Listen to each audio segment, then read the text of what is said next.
community, but also within the countries to sort of galvanize solidarity amongst fellow citizens. How important is that to the revolution? Is that what we should? Vital. I'm jumping on this immediately because as I was talking to here, I was having an exchange with a friend in Tunisia, and his idea is that he wants to set up a counter Al Jazeera because he feels that that the message and the problems that are of interest to his cohort are not being heard. And as a matter of fact, my organization, the American Islamic Congress, we're opening a series of workshops this summer, and one of the target subjects that we want to collaborate with Tunisians on is the creation of the citizen media operations that are self-sustainable, informed by sound strategic planning skills, and that will plug back and make the voices of the citizens on the local level, on the grass level, heard, and give them that dose of professionalization that will ultimately cut them out, gain them credibility and market share. I also want to hijack this question quickly, but mostly because I was just peeking over at the name of our panel and I realized that we were talking about technology of good and evil, and I've really only mentioned evil. And so I want to talk briefly about good, but I think that this has a lot to do with content, right? So, I mean, you've got a lot of companies that did really great things during the Arab Spring, and I think that they deserve credit for that, but they also deserve credit for how they helped innovation. I'm going to give just a couple small examples. One is Posterous. It's a small San Francisco-based company. I just recently met the CEO. It was really exciting for me. He actually came and spoke at EFF to compliment Sami Ben-Gharbia's talk. Sami's from Tunisia. They were very, happy to give any support that they could to Sami's project Nawat, but also to another Moroccan project that came about recently, citizen media project called Manfakench. Google and Twitter speak to tweet. I have to say, that's one of the coolest things I've ever seen, because what happened is the internet gets shut down. And one of the very, you guys all know about speak to tweet, I assume, right? Yes? Okay. People call a number and gets tweet, yeah. So one of the very first people who called in was Mona Saif, and her brother, Ala Abdel Fattah, who was at PDF last week speaking, was in South Africa at the time. And I was talking to him right after Speak to Tweet came out, and what he did was he literally called her on her phone, gave her the number, and told her to call in. Her message was one of the very first messages that was sent to Speak to Tweet. It was in English, so that was easy for people to understand. And it then was echoed first on Al Jazeera English, and then on MSNBC, on Rachel Maddow's program, and then on other channels. So her content just managed to get echoed out because of this single tool. And then the other fascinating thing that happened because of Speak to Tweet was innovation in translation projects. I don't know how much, I don't know what was going through people's heads when they developed this tool. I remember they said that they developed it in a weekend, but I don't know how much they thought about the issue of translation and the fact that most of the tweets would be in Arabic. But what ended up happening was that as soon as all of these tweets started coming out in Arabic, all of these phone calls, a couple of separate teams kind of banded together and started literally Google Documents, Google Spreadsheets, also Google, right?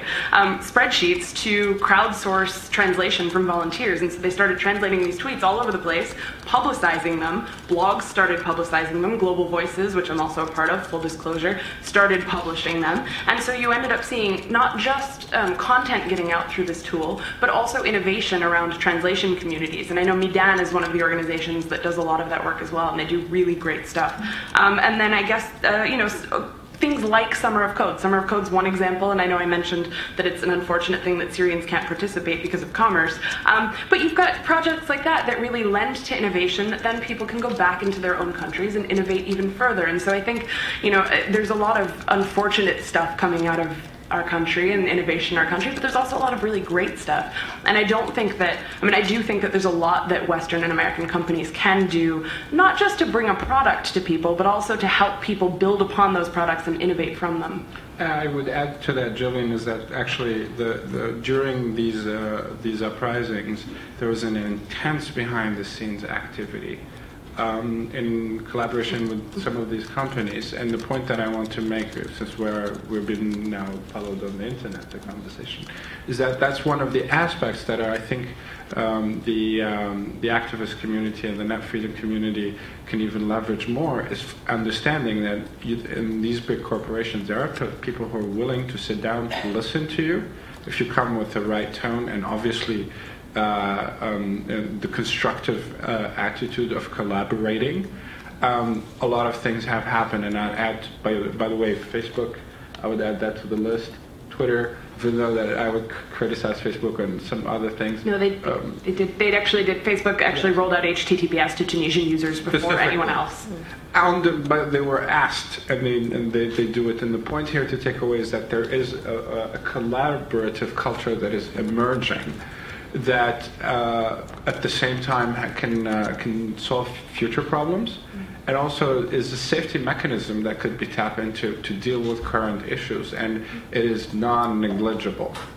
To be able to talk to a multinational, Google, what don't they own? But there's somebody there who's willing to listen, and that is very valuable. And I don't think it is wise for people just to dismiss it and say, oh, it's a big corporation. Big mistake. Many companies have been named for better or for worse. I would also like that we don't forget that when you use Google Doc, okay, it's easy, it's free, but your data are with Google. So I would like also to mention and to give some credit, even though these communities are not that large in these countries, but to give credit to techie communities that are developing and trying to help people using free and open source software. Yes, Cassia, you have... Thank you. I would like to bring two more issues related to content. One is privacy of individuals, and the other is accuracy. I had the opportunity to speak to many reporters in Berlin and in Warsaw who reported from the region, and they said there was a lot of, in some countries, there was a lot of problems. First, with the fact that video reports or pictures would identify protesters threatening their lives or at least their personal security. And the other problem is accuracy, that the Western media they encounter huge problems with verifying whether the reports received were accurate, not maybe manipulated. And I know stories even brought here to confirm that problem. So I feel the problem comes from the West, because the West really needs personal stories and very hot stories to raise attention. So people reporting face the challenge how to bring their stories without threatening people or being inaccurate, while we as West demand that. So there is a big conflict. I wonder whether you encounter the problem and you have seen it in your countries. Oh, I knew this would come up eventually. Have you guys all heard the gay girl in Damascus story? Yes? Yeah. Okay. Well, so that's an interesting... It's the elephant in the room. I have to bring it up.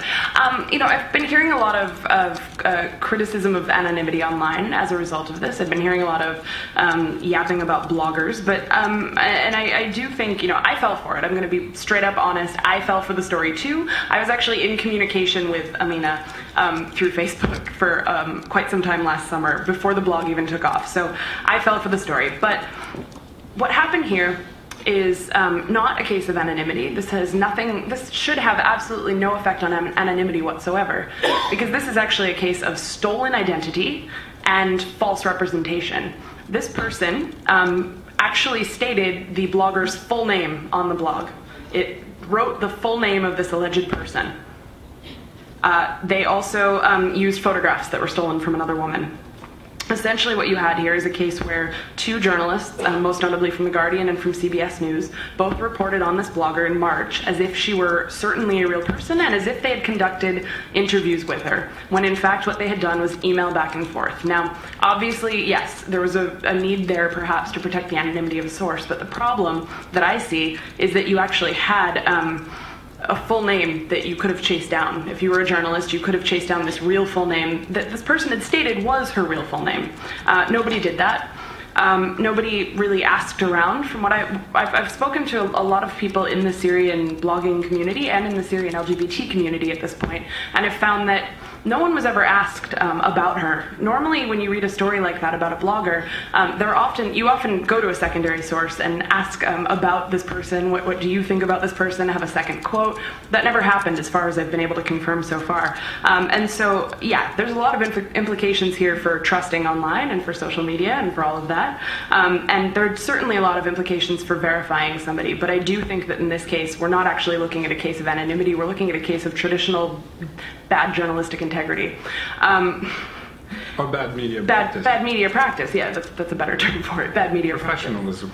And, you know, obviously bloggers then were more likely to believe the story, but we also didn't do our own research, and so the onus is also on us to recognize what we're doing. And I think, you know, there are folks out there. Andy Carvin's a good example of people who are trying to use Twitter to report, but at the same time, I've seen on more than one occasion him tweet a pro-regime person who may or may not be a paid pro-regime person. And it's not just him, it's me, it's everyone who does this kind of stuff. And so there's always a risk there. But I think that, you know, I tweeted a lot during the occupation's the wrong word. I wanted to say occupation of Tahrir, but that's the demonstrations in Tahrir Square. I was tweeting a lot and retweeting. And I will tell you the truth, I've never been to Egypt. That's true. But I know a lot of Egyptian bloggers. I've met them in real life. I've met them in the US and in Lebanon and in other countries. And I've spent a lot of time with a lot of the people who were, well, not a lot of the people, but several of the people who were actually in the square. And what I found is that trust in the network is really what it comes down to. Is if I know 30 people, and I'd say that's probably accurate, if I know 30 people who are in Tahrir Square, then I can rely on them to help me determine who is who else. And I know that people like Andy Carvin who are doing this kind of reporting are also relying on that kind of network. And so I think when you're talking about traditional journalism reporting, I learned a term earlier today called the hamsterization of journalism. This rapid churning out of articles that, you know, on this. I think that's probably what we're really looking at here is this, yeah, I mean, the gay girl in Damascus got a lot of attention because it was a really sexy story.